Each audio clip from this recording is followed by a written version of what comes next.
on Thursday, March 14. Opposition leader Mark Golding will make his contribution on Tuesday, March 19. Prime Minister Andrew Holness will speak on Thursday, March 21, and on Tuesday, March 26, the Finance Minister will close the budget debate. It's your money, our money, the nation's money. PBCJ, the People's Station, bringing you the 2024-2025 budget debates live.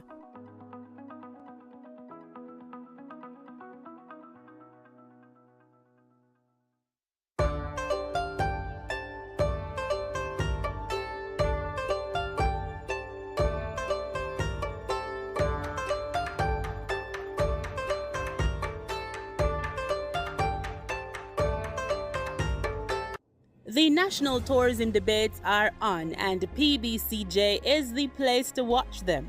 See students from schools all across the island match wits and tackle complex issues affecting our nation.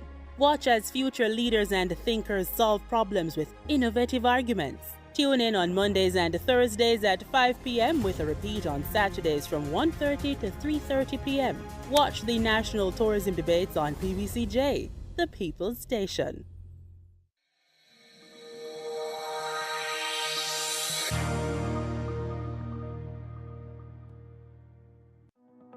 $1.3 trillion. That's the figure budgeted for the fiscal year 2024-2025, which begins on April 1. The national budget is everybody's business because it impacts every Jamaican. Join PBCJ via live broadcast and on our online platforms to hear how the government is proposing to use these funds. Finance Minister Dr. Nigel Clark will open the debate on Tuesday, March 12. Shadow Finance Minister Julian Robinson will have his say on Thursday, March 14. Opposition leader Mark Golding will make his contribution on Tuesday, March 19. Prime Minister Andrew Holness will speak on Thursday, March 21, and on Tuesday, March 26, the Finance Minister will close the budget debate. It's your money, our money, the nation's money. PBCJ, the People's Station, bringing you the 2024-2025 budget debates live.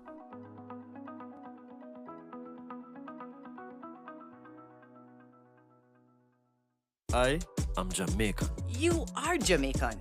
We are Jamaican. And the national budget is our business because it impacts every Jamaican.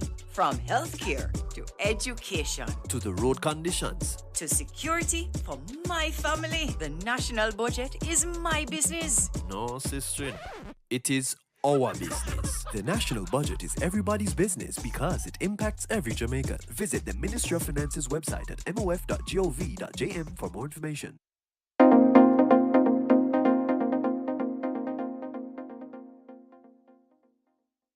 I'd like to welcome you all online, on whether you're listening on Facebook, TikTok, or Instagram, or on our PBCJ channel or our JIS channel on YouTube.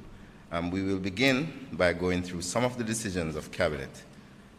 And we will start with board appointments. Cabinet appointed the following members to boards. Dr. Roger Roberts has been appointed to the Bellevue Public Psychiatric Hospital Board effective the 15th of January to the 17th of December 2026.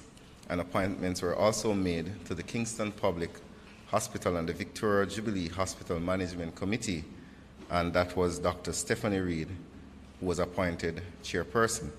We also had appointments to the Licensing Authority, which is a statutory body comprised of persons who execute matters under the Spirit License Act. Chairpersons, vice chairpersons, and members are appointed for each parish to serve for a period of 1 year with effect from January 24, 2024 to January 23, 2025.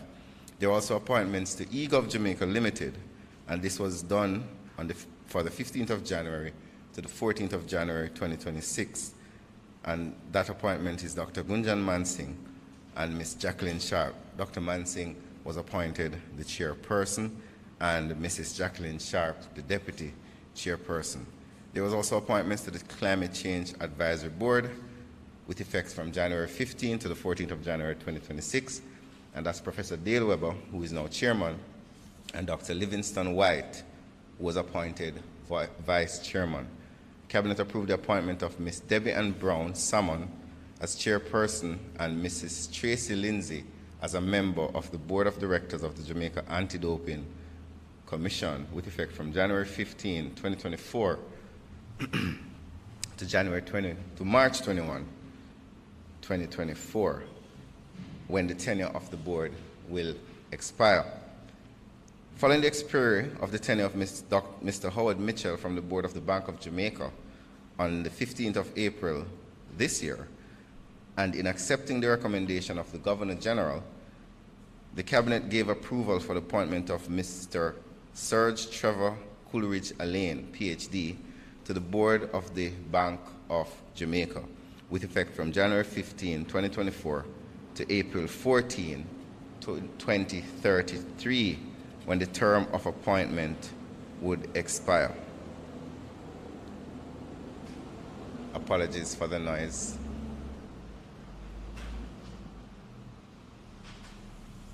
But we will continue.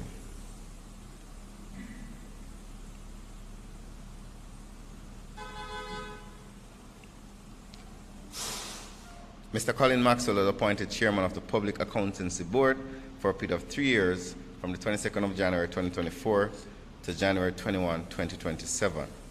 And Bishop Conrad Pitkin, CDJP, was appointed chairman of the National Identification and Registration Authority, and this board will serve for 2 years with effect from January 29, 2024 to January 28, 2026.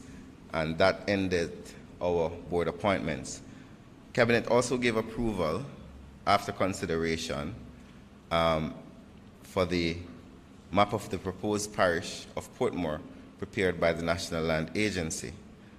Cabinet also gave approval for the privatization of the Jamaica Mortgage Bank and recommended a divestiture modality which involved the sale of 100% of shares of the proposed vehicle, JMMB Limited, via an offer for sale of shares and subsequent listing of the shares on the Jamaica Stock Exchange.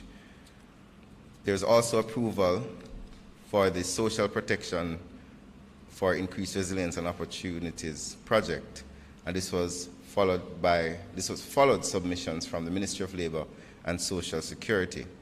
The Cabinet gave approval for the implementation of the Spiro project, valued at $20 million US, or approximately 3 billion Jamaican dollars for a period of 2024 to 2029. This project seeks to expand social protection coverage in Jamaica to include the establishment of unemployment insurance, providing Jamaican workers with risk protection from economic and climate change shocks. There was also approval for the transfer of the regulatory and operatory functions of the River Rafting Authority to the Jamaica Tourist Board and the Tourism Product Development Company, respectively. As you would probably be aware, the proposed amendments to the Political Ombudsman Interim Act were passed in Parliament, and this was also approved by Cabinet. And there was also approval of the integration of the National Family Planning Board into the Ministry of Health and Wellness.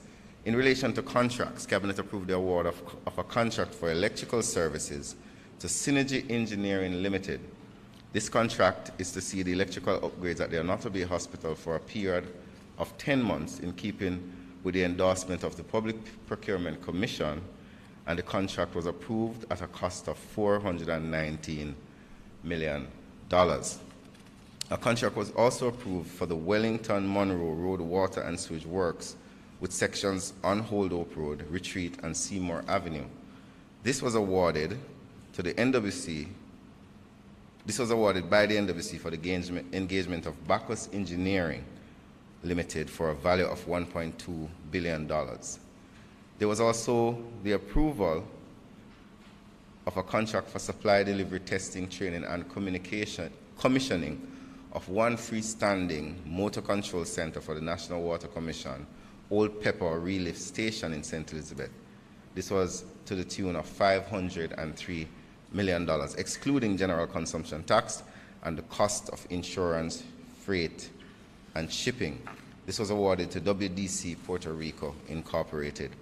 Cabinet approved also the award of a contract to the amount of $2.7 billion, inclusive of GCT, to M&M Jamaica Limited for the construction of the Westmoreland Divisional Police Headquarters at Lot 3, Landilo Pen in Westmoreland. Cabinet approved contracts also in the amount of $70 million to Kayana Construction Limited for the renovation of the Mandeville and Santa Cruz post offices, and in the amount of $211 million to Construction Solutions Limited. There was also, let me read that again, my apologies. Cabinet approved contracts of $70 million to Kayana Construction Limited for the renovation of the Mandeville and Santa Cruz post offices, and also there was the same contractor was awarded $211 million for the renovation of the Black River, Mapen, Falmouth, St. Anne's Bay, and Ocho Rios post offices. The contract for waterproofing of the roof of the Jamaica Conference Center in Kingston was also approved by Cabinet in the amount of $121 million to Afrashore Structure and Roofing Limited. At this time, we have completed our Cabinet readings, and we now will have Minister Johnson Smith. Well, before we go there, do we have any questions from members of the media before Minister Johnson Smith and Dr. Clark visit the podium? Yes. Arthur Hall. Yes, Mr. Hall, you may go ahead. Wonderful. Arthur Hall from Observer. Morning, Minister. Arthur Yes, Hall sir. from the Thank Jamaica you. Observer. Has the Cabinet approved the recommendation for the new police commissioner? Did that come before Cabinet? No, that has not come before Cabinet. As you would be aware, that's a matter for the Public Services Commission to determine, but Cabinet has not been asked to approve any such appointment. The present commissioner goes off on the 18th.